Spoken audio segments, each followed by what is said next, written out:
Lawson, aka First Lady Ronnie, and I'm the founder of Guides Global Limited, a migration consultancy organization, and we specialize in assisting clients to study, work, and invest abroad. Any destination of your choice, you can speak to us and then we'll guide you through the process seamlessly. Today I'm here to talk a very important topic which has to do with one of the traveling offers that most people or most individuals use to travel outside of their home countries, the tourist or the standard visitor visa.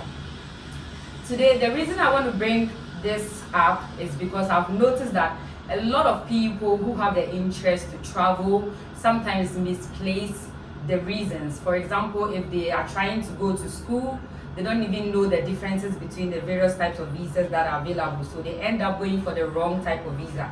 So I want to throw more light on why or who should go for the tourist or the standard visitor visa, and also the reasons you should go for that type of visa. So if you have any other reason for going for that visa, you'll be able to identify your choices properly before you go forward with it. So today, irrespective of the country that you want to visit, whether the UK, the US, Canada, Australia, Germany, I'm mentioning those countries because mostly these are the countries that clients want to visit. Sometimes Dubai, South Africa, Qatar, but mostly UK, US, Australia, Canada. Those are the Germany as well, and France and those other Schengen countries. Most people would like to go for holidays or visit friends and families in those destinations. So what you need to know first of all is if you are going as a visitor, what is expected of you. If you are visiting a country, mostly when you are being invited by a family member or a friend, you need to know what is required of you and then the person that is inviting you. So for example, if a family or friend is inviting you to any of the countries that I've mentioned, they need to also provide evidence that they are actually expecting you in the country. So if they are living there legally or they have a status in the country, that is when they can throw an invitation to you. So for example, you can't just get up and say, I have a family or a friend in Germany, and so I'm going to visit that family or friend without informing the person, because the person needs to be prepared. If they are going to be taking care of certain expenses for you, they need to be informed and they need to prepare for you. So the embassy would be expecting them to show some evidence as well, especially if they are living there legally. They need to show their status. Are they having their own accommodation in terms of their own home? Whether they bought it or they are renting, they need to show evidence. If they are working, they need to show pay slips. They need to show their bank statement. If they own their own company, they need to show evidence. So anything that shows their status in the country that you are visiting, they need to provide evidence.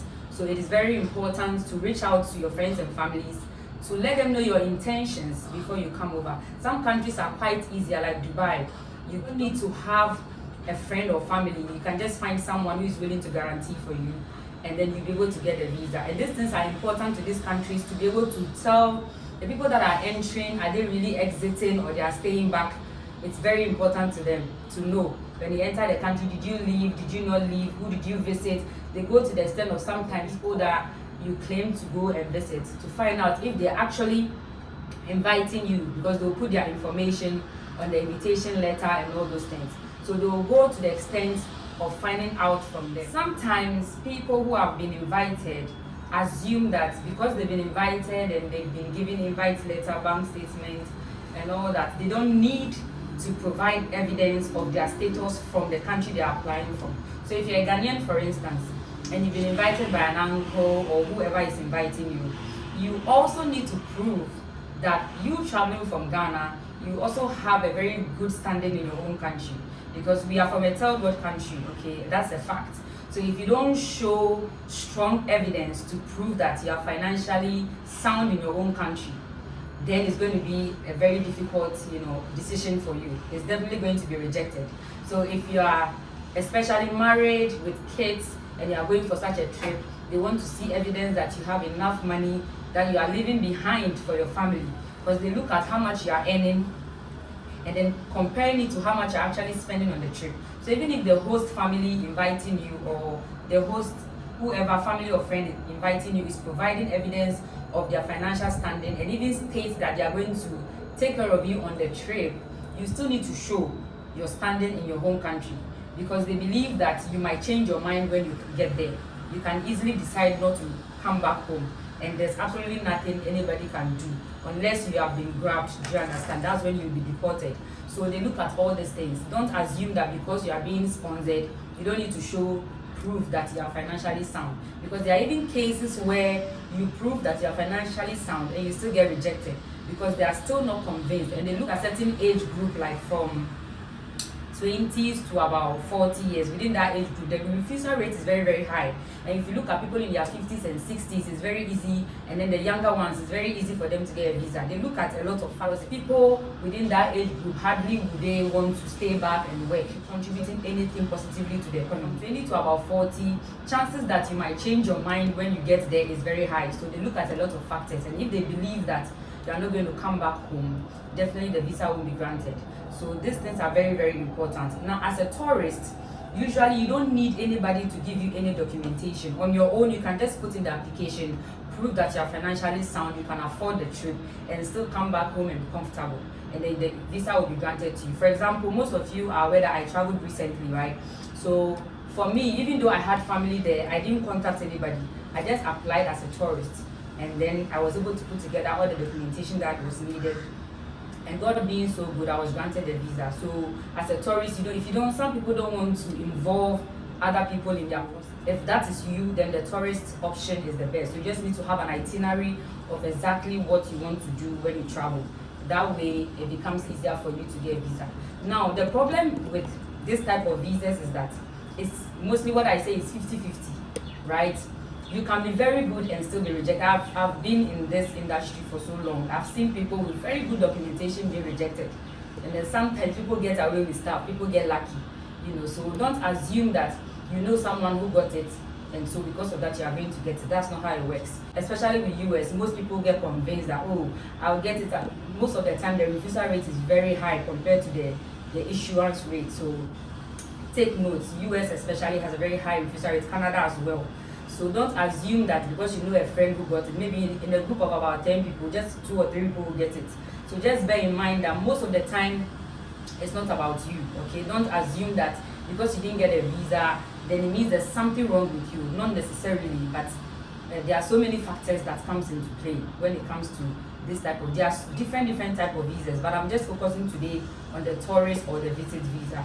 So depending on the country you are going, some countries are way easier, like Dubai is way easier to get a tourist visa compared to all the other destinations that I've mentioned. And it's cheaper as well. South Africa is also cheaper and then easier than the other countries that I've mentioned. So depending on your budget, you can start, going to countries that are less expensive, just to also have a travel portfolio, because travel portfolio also helps to convince when you're going to Europe, Canada. It also let them see that, okay, if you've already been traveling to these countries and coming back, chances that you will come back when you come to Canada or US is very high, even though it's not guaranteed. Because I've still seen people with travel portfolio and still rejected. It's not a fact that when you travel to certain countries, you can easily get a visa to other countries, but it helps. So you can start doing that with the less money that you have. Eventually, when you have enough to visit US and the rest, then you can take it from there. So that's the advice I'll give. Now, my main point for today's video is that most people try to take advantage of this type of visa because it's a bit easy to put together stuff to present to the embassy, right? So most people believe that they can use these visas to enter into a country and then stay there permanently. Well, it's a good thing to want to relocate, but in my opinion, it is not wise to travel a visa that is not meant or allows you to stay permanently, because it comes with so many challenges. For Dubai, for instance, when you go with a tourist visa and you are not able to find job within the period of the visa and you don't return before the visa expires, then it means that you are an illegal citizen. Same thing for UK, same thing for US. If you overstay after a certain period, usually 6 months UK, 6 months for US, 6 months for Canada. If you overstay after 6 months, when you leave, you won't be able to enter, right? So most people would rather stay than leave once they know that they've overstayed their visit.